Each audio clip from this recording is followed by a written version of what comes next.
Professeur Bernard Weiss, bonjour. Bonjour. Je vous laisse le soin de vous présenter, je ne sais pas si c'est nécessaire, mais... Je suis hypertensologue, je travaille à la Timone à Marseille, je m'occupe du service d'hypertension artérielle et je suis président du comité français de lutte contre l'hypertension.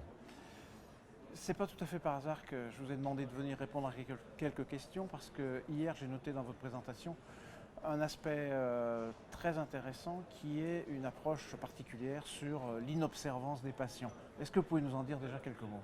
Bien sûr, effectivement, nous avons fait avec la Société d'hypertension artérielle un call for action sur l'observance. Pourquoi? Car on voit dans toutes les enquêtes, la dernière enquête Flash 2015 notamment, montre que l'observance parfaite aux médicaments de l'hypertension artérielle, c'est 60% des cas, pas plus. Et dans l'hypertension résistante, c'est 1 sur 2.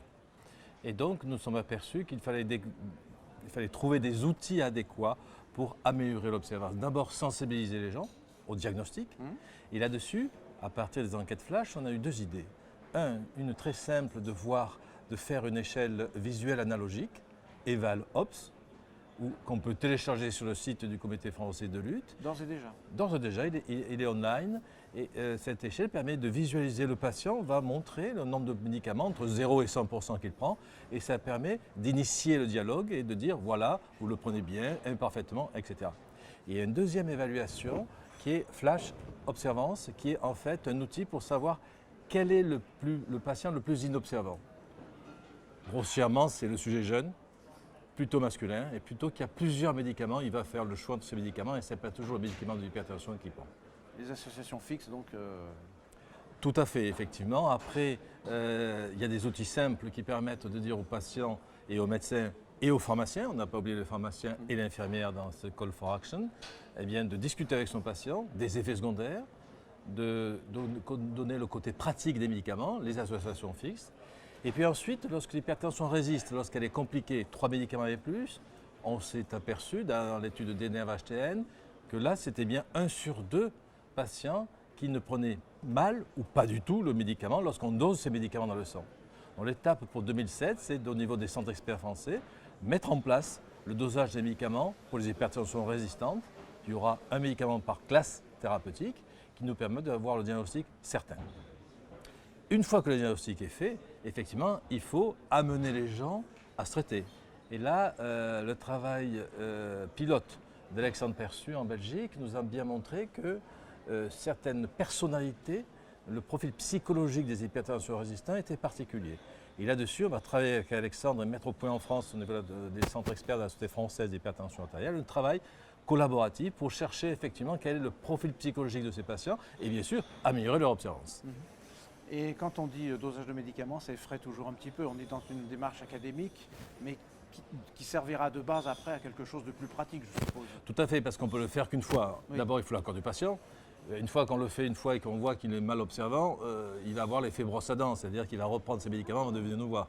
Donc c'est one shot, mais c'est une base de départ pour discuter.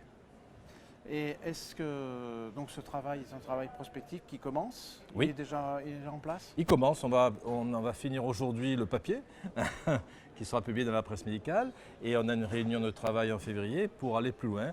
1 sur les dosages, 2 sur l'étude collaborative du profil psychologique des patients. Et en attendant, les chiffres sont stables dans l'inobservance ou il y a quand même une amélioration?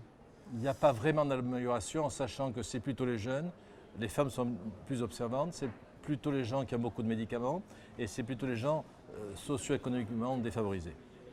Bon, il ne reste qu'à attendre donc en combien de temps?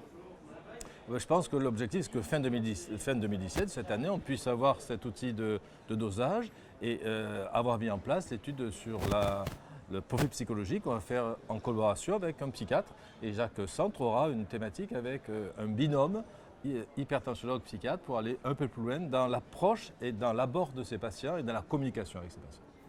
Est-ce que les gens qui s'occupent de communication ont une place dans cette démarche? Sûrement, sûrement. Dès le départ d'ailleurs. Ouais. On avait mis dès le départ dans les... Il faut savoir d'ailleurs que la Haute Autorité de Santé a sorti ses recommandations qui sont très proches de la Société française d'hypertension 2013 et nous avions déjà mis là une consultation d'annonce. Parce qu'on annonce un cancer, on annonce un diabète, il faut annoncer une hypertension, prendre du temps, communiquer avec le patient pour effectivement qu'il comprenne et qu'il adhère à son traitement et c'est important. L'observance, c'est dans les 6 premiers mois.